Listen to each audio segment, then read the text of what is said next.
괜찮아? 아차, 아차. 미안해. 얼른 닦아줄게.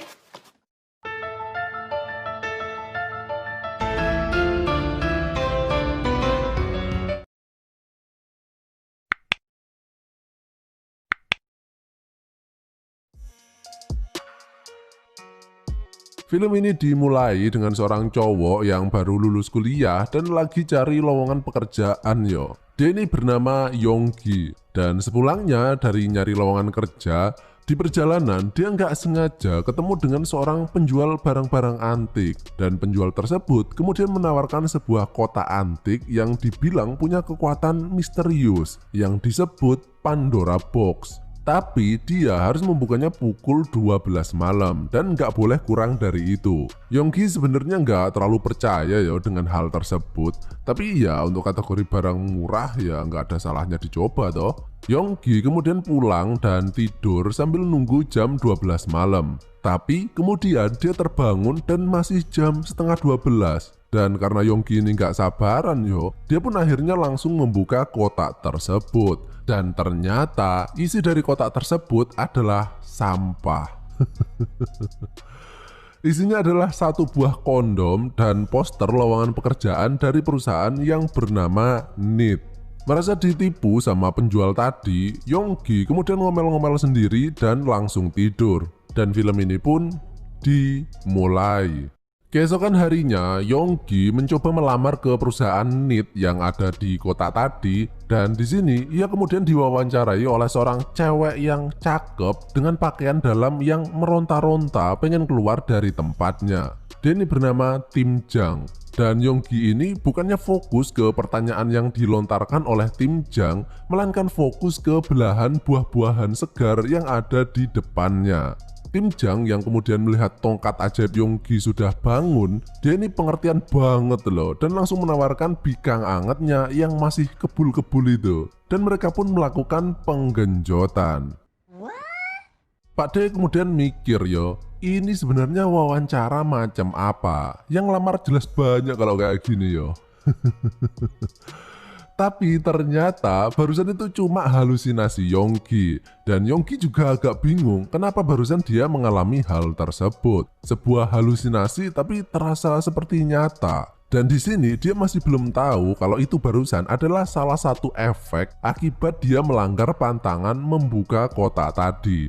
Sepulang dari wawancara, kemudian dia ini punya janjian kencan online gitu. Jadi dia masih belum pernah ketemu sama cewek yang dimaksud. Dan inilah cewek tersebut yang bernama Juyeon.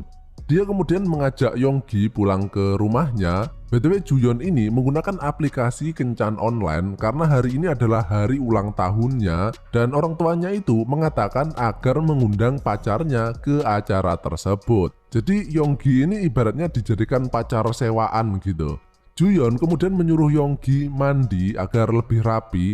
Tapi di dalam kamar mandinya itu ternyata di bawah handuknya terdapat kain segitiga bermuda yang ketinggalan. Dan dengan segera Yonggi pun menggunakannya untuk mengamplas batangnya. Namun tiba-tiba Juyeon masuk dan melihat kelakuan bejatnya tersebut. Yonggi kemudian keluar dan meminta maaf atas perbuatannya tersebut. Tapi Juyeon bilang bahwa itu tadi bukanlah segitiga bermuda miliknya, melainkan milik ibunya. Setelah Yonggi ganti pakaian yang lebih bagus, kemudian dia menunggu Juyeon ganti pakaian juga. Tapi terlihat Juyeon ini nggak menutup pintu kamarnya dengan rapat, yang membuat Yonggi ini ngowoh melihat bentuk tubuhnya yang semlohe. Dan setelah itu terlihat Yonggi ini sekarang menjadi benar-benar tertarik yo ke sosok Juyeon. Dia ini adalah tipe cewek kalem yang penuh misteri gitu. Mereka pun melakukan kencan dan Juyeon mengatakan apa yang harus Yonggi lakukan untuk berpura-pura menjadi pacar Juyeon agar orang tuanya itu percaya. Tiba-tiba Juyeon ditelepon oleh seseorang dan mengatakan dia harus segera pergi karena ada urusan penting. Dan Juyeon menyuruh Yonggi untuk pulang dulu ke rumah Juyeon. Ketika hampir tiba di rumah Juyeon, kemudian Yonggi melihat ada sesosok cewek yang pakai pakaian ngapret yang sedang jentat-jentit. Dan ternyata itu tadi adalah ibunya Juyeon yang bernama Haeyoung yang baru saja berbelanja keperluan Natal. Dan melihat gumpalan tumpeng yang pengen berontak keluar dari roknya Haeyoung, mata Yonggi ini pun terhipnotis dan mengikuti gerakan geol-geol tersebut. Ketika sudah masuk di dalam rumah, Yonggi kemudian membantu menghias dekorasi pohon Natal, tapi tiba-tiba kakinya terpeleset dan terjatuh pingsan. Haeyoung yang melihatnya kemudian menolongnya dan secara tidak sengaja menumpahkan air di celana Yonggi. Dan dari sini cerita Jav pun dimulai. Haeyoung kemudian mencoba membersihkan air yang ada di tongkol jagungnya Yonggi. Dan Yonggi yang sedari tadi melihat nutrijelnya Haeyoung yang kenyal itu kemudian gak kuat dan akhirnya terjadilah perseteruan antara ular dan lubang buaya. Tapi ternyata kejadian barusan itu pun hanyalah halusinasi Yonggi saja ketika dia pingsan. Ya meskipun adegannya lumayan lama sih. Di sini terlihat Yonggi tersadar dan di depannya sudah ada Juyeon, Haeyoung dan ayahnya Juyeon. Malamnya, mereka kemudian merayakan hari ulang tahun Juyeon. Dan ketika Juyeon dan ayahnya pergi ke belakang, terlihat Yonggi yang justru PDKT sama Haeyoung. Nah, inilah yang disebut sambil menyelam minum susu. Acara ulang tahun tersebut pun selesai dan orang tua Juyeon juga sudah pulang. Sementara itu, Juyeon mengantar kepergian Yonggi dan berterima kasih atas bantuannya sudah berpura-pura menjadi pacarnya, ya meskipun cuma sehari sih. Namun, Yonggi berharap agar besok mereka bisa bertemu lagi. Yonggi pun pulang sambil menelpon temannya dan bercerita bahwa hari ini dia nih bahagia banget karena bertemu dengan seorang cewek yang menurutnya sangat menarik. Dia pun langsung pulang dan langsung bergegas untuk tidur. Dan disinilah Pak D kaget dengan cerita film ini.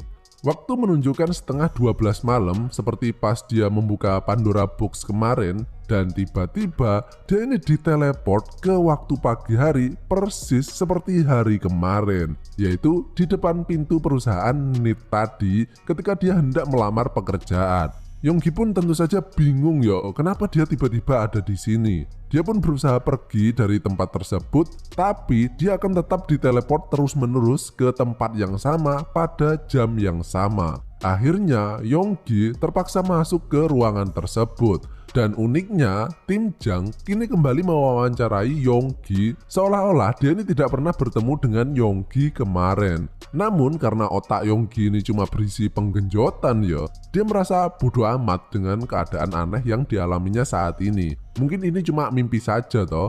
Yonggi pun kini berniat untuk melakukan penggenjotan secara paksa dengan Tim Jang. Tapi dia selalu gagal dan pada saat itu juga dia akan dikirim kembali alias di reset ke waktu dan tempat yang sama seperti di awal tadi. Dan gak cuma itu, Yonggi juga harus kembali lagi bertemu dengan Juyeon dari awal, bertemu dengan Haeyoung, merayakan ulang tahun, kemudian pulang, dan besoknya dia pun kembali lagi dari titik awal.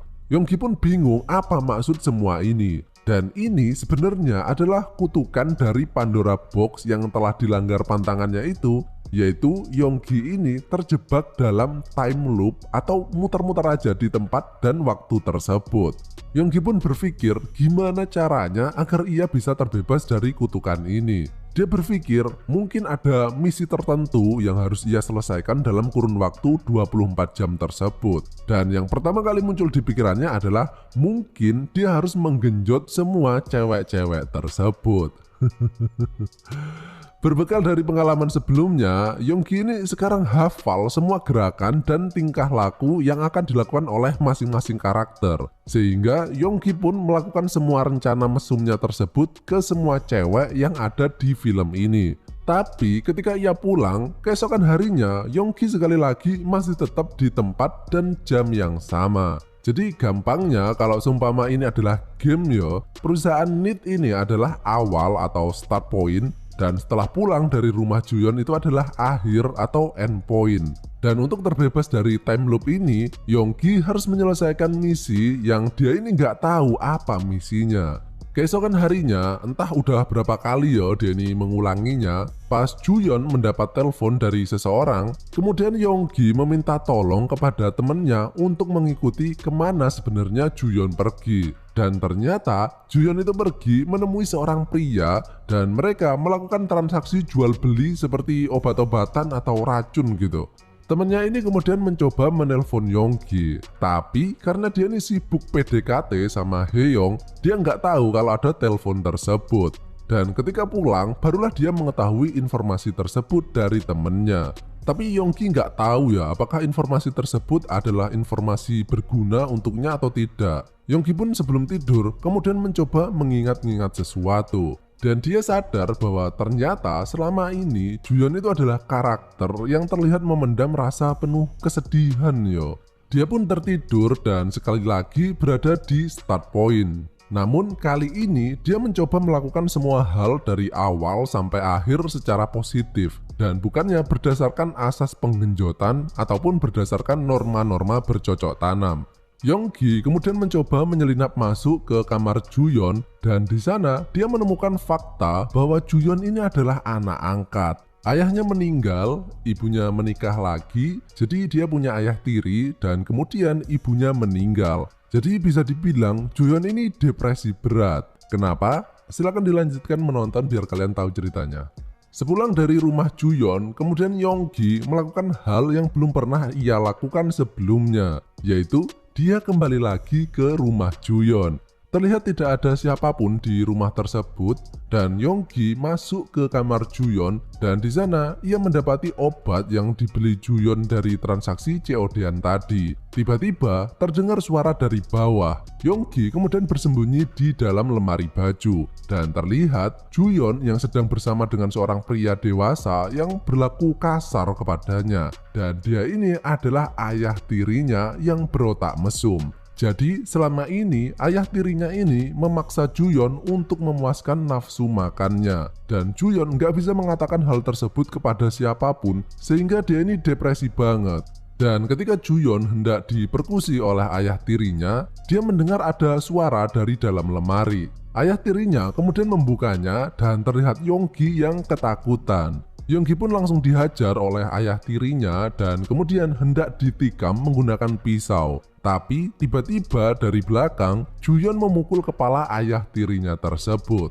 Setelah tersadar, terlihat Juyeon yang sudah bersiap-siap menusuk ayah tirinya. Namun Yonggi kemudian melarangnya dan mengajaknya untuk pergi dari tempat tersebut. Juyeon yang kemudian teringat dengan kedua orang tuanya, akhirnya mau mengikuti ajakan Yonggi. Jadi bisa dibilang selama ini Yonggi itu gagal karena pada end point yaitu pas Yonggi pulang ke rumah, sebenarnya Juyeon itu tadi didatangi oleh ayah tirinya, dia diperkusi dan kemudian dia bunuh diri. Jadi misi dari Yonggi sebenarnya adalah menyelamatkan Juyeon. Juyeon pun dibawa ke tempat Yonggi dan akhirnya untuk pertama kalinya Yonggi pun berhasil menikmati bikang anget. Karena selama ini adegan penggenjotan sebelumnya itu ceritanya itu cuma hayalan saja toh. Keesokan harinya Yonggi kembali terbangun, tapi kali ini terlihat Juyeon yang benar-benar ada di sampingnya. Yang artinya Yonggi ini telah terbebas dari kutukan tersebut. Dan film ini pun berakhir.